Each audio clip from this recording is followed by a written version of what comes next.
is a gentleman who needs very little introduction, and Sunil has given a wonderful introduction to him already.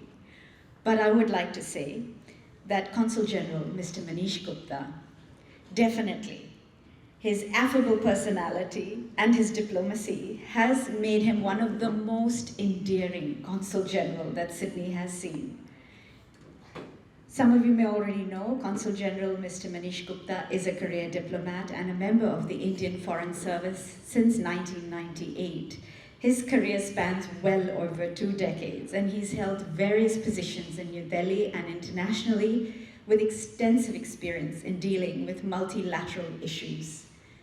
Mr. Gupta has served as Consul General of India, Istanbul, Turkey, and the Permanent Mission of India to the United Nations. Please join me in welcoming this amazing man, Consul General Mr. Manish Gupta.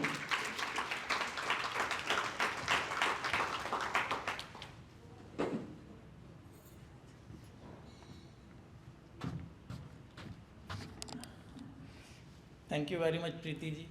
It's a pretty warm, generous introduction. I don't know how much I deserve it. You deserve it. Yeah. But good morning, everyone. It's really a privilege because today I think it's a very special occasion as we celebrate the International Women's Day. Dr. Vyas has so eloquently spoken about the contributions of women and the difference you made to our lives, to the society, to the countries and around the world. I think that is the spirit that we celebrate, and that's the thing we always reflect when we celebrate this day. For us, it's a process of continuum. It's a journey. It's about reflecting what we have progressed, achieved so far, and what we are planning for the future. On that note, thank you very much, Dr. Vyas. You represent one of the oldest Indian associations here. I know you so well and the important contributions you and your team make to the Indian Australian community over here. I see some of the doctors also over here, and heartfelt thanks to all of you who have joined today. When we look into the journeys of women's empowerment in India and around the world, certainly this is not a very easy thing around the world. In India, as Dr. Vyas said, we are blessed with some of the very strong moral foundations of gender justice. From the outset of our independence, our founding fathers were very clear that the women should be equal partners in the progress. Therefore, right of universal adult suffrage was enshrined in our constitution. In the early 1990s, when we did the reservation for women in local bodies for 1/3 of their strength, it was a game changer. Look at the results now. In just 2.5 decades, you have 44% of women representatives, numbering 1.4 million women in 250,000 local bodies. This is the benefits of political empowerment that the Indian Constitution and the government seeks to do. And the second pillar in which this entire strategy, at least in India, is predicated is social empowerment of women. That is targeted programs, financial inclusion, and help them where they need the most. These two twin pillars in Indian society, they are going to make a big difference. Since some of you are doctors here, I can share with you. Now, 44% of our workforce, health workforce, including doctors, nurses, healthcare workers, they comprise of women.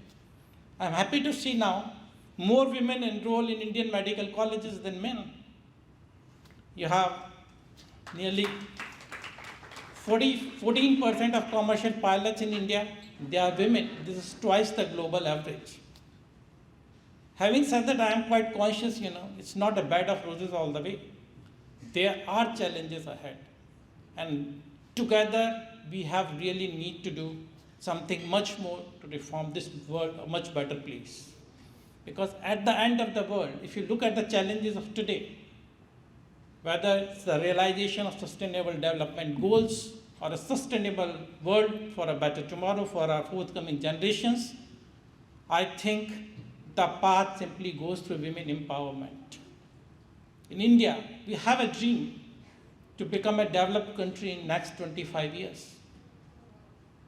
We are on course to realize this dream, but we are certainly clear this will only happen when we are able to empower our women in a proper way. A simple study reveals, if Indian workforce participation of women is equal to the man, our GDP will be up by 27%. And this is something we all need to factor in our efforts. And when it comes to Indian Australians, certainly we are proud of your achievements. And the achievements you see back home for women are replicated here on this track also. From the politics to science, to STEM disciplines, to business, arts, commerce, and sports, you name it, you are excelling everywhere. And that really makes us proud. But having said that, as I said earlier, it's a journey. We have to work together and take this process to even greater heights. Thank you. Namaskar.